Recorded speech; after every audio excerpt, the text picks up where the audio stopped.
Hello and welcome to this week's edition of Chesapeake Weekly Home Edition.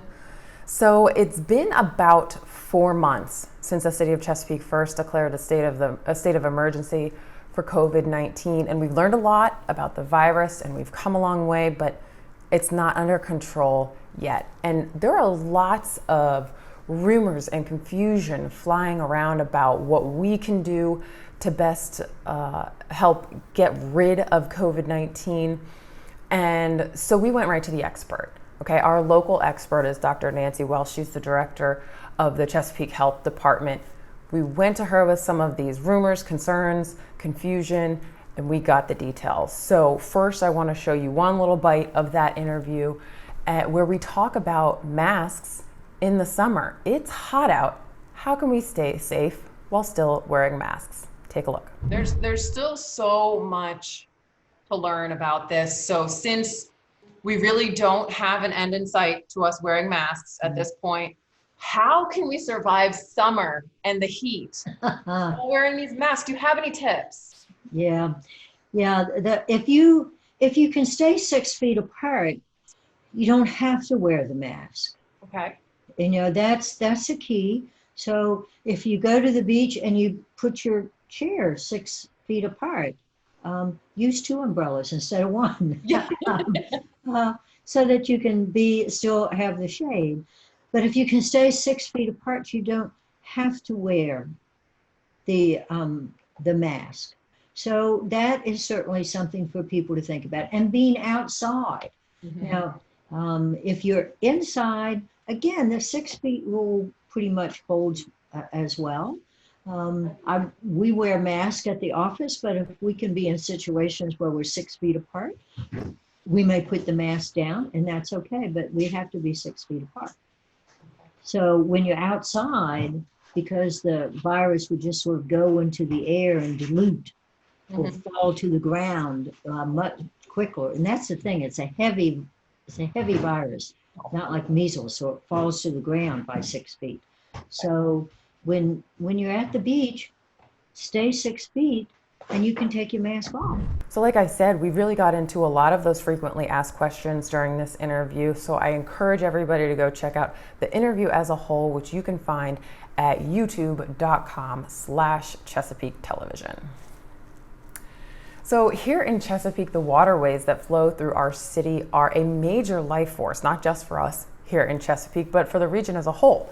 I mean, it provides tourism, industry, recreation, all sorts of great things. And no matter where you live in Chesapeake, you are not far from a waterway. So the actions that you take on your property can affect the health of those waterways. Now, our experts on all things clean and green are, of course, those at askhrgreen.org.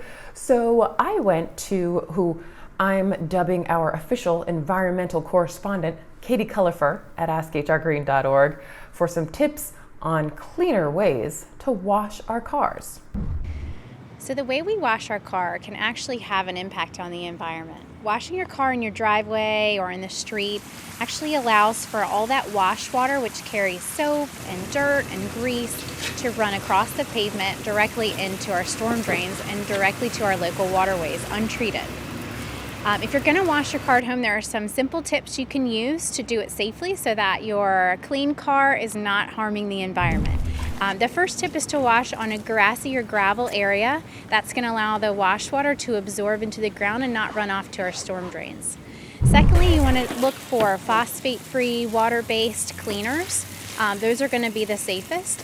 Use a wash bucket and make sure you wring your sponges into the wash bucket when you're done. Pour that wash bucket down the drain so it can go to the sanitary sewer system.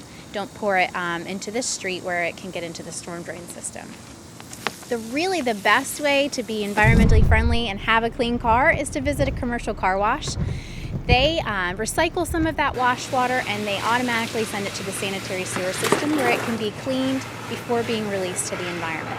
So if you're going to do it the more eco-conscious, the budget-friendly way, think of those tips I just mentioned to always wash on the grass or gravel, and that way you know that your clean car is going to result in a clean Chesapeake Bay and clean waterways for us.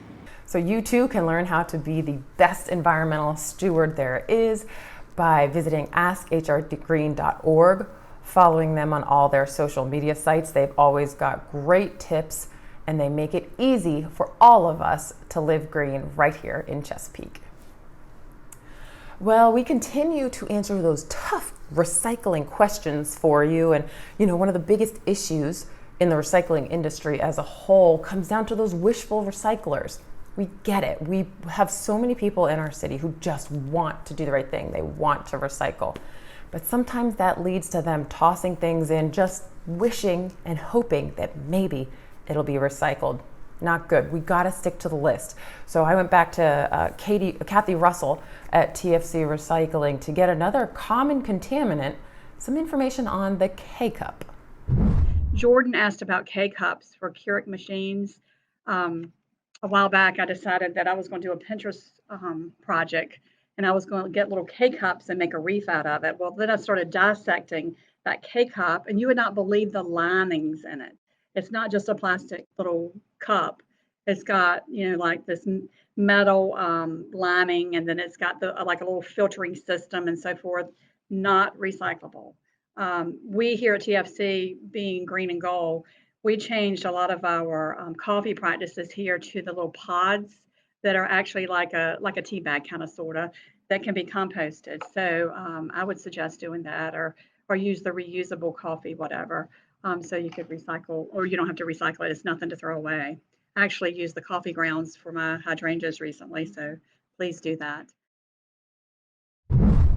Now, if you have questions about recycling, what should and shouldn't go into that blue bin, TFC Recycling has a wealth of information on their website, tfcrecycling.com, and you can also find links to all of their social media pages where they are uploading similar FAQs like the one you just saw. So tfcrecycling.com, and then of course you can always find us at cityofchesapeake.net/recycle.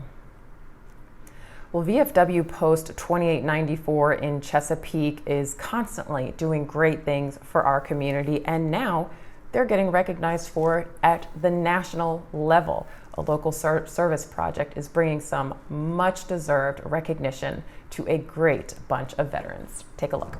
We have two service officers who are bulldogs about finding projects, and we happened to run into this girl, lady, during one of our Buddy Poppy drives where we hand out Buddy Poppies, and found out her situation where the house that she was in needed a lot of work, and it was right up our alley. It's the kind of stuff we do. She's a single mom with two kids, and so we selected her, and we had about 100 people out there working on her house, stripped it all out, rebuilt the whole inside, the outside, and it's like a brand new house for her. That's actually in our charter. It's the very first thing we do is to help veterans, widows, and their families. A lot of places get caught up in their canteens and their bars and the restaurants that they run, but we don't even have a post home. So our focus truly is on service for others, and so our post is well known around the state and now nationally as well for the things that we do for veterans. It's very big. Unfortunately, we didn't have the national convention this year because of the coronavirus thing. But typically the winners are brought up to stage in front of the whole national convention and presented with the award. This year we had to do it sort of quietly here in Virginia, but the national commander is from Virginia this year, so he was on hand to give us the prizes. So it was truly humbling. The skill set we've got is finding volunteers in associations like local businesses and things. We've had great success through Lowe's and Home Depot. A number of roofing companies will donate their time and labor for free. We just get the material, and they'll provide us the labor, and we'll do all the grunt work. We'll do the ripping out and tearing stuff up, which is what we can do as an infantry guy. I know exactly how to tear stuff up. But as far as like laying the roof and installing gas lines or water lines, we get plumbers and things like professionals to come in and actually volunteer and do that for us. Such a great story, and I do want to take some time now just to send a huge thank you to all the men and women who are currently serving or who have served.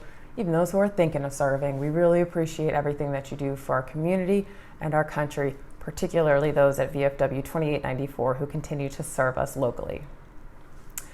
A quick reminder about DMV Select at City Hall. They are now open, but by appointment only. No walk-ins will be accepted. You should plan to arrive to your appointment no earlier than 5 minutes to avoid having too many people standing around in the lobby. And only the person involved in the transition should be there. You should also wear a mask. You can make your appointment using the link on the city's homepage. Chesapeake Triad is going virtual to continue to serve those seniors in our community. All seniors, caregivers, family members, and those working with seniors are invited to join Chesapeake PD for a virtual workshop on Wednesday, July 29th from 2 to 3 p.m. You'll learn about COVID-19 safety and scams, senior crime statistics, and safety at home and in public places. You can register for this event online at tiny.cc/triadjuly or by calling Jennifer Ireland at 757-382-2268. That does it for this week. Thank you so much for joining me. Stay healthy, and I'll see you here next week.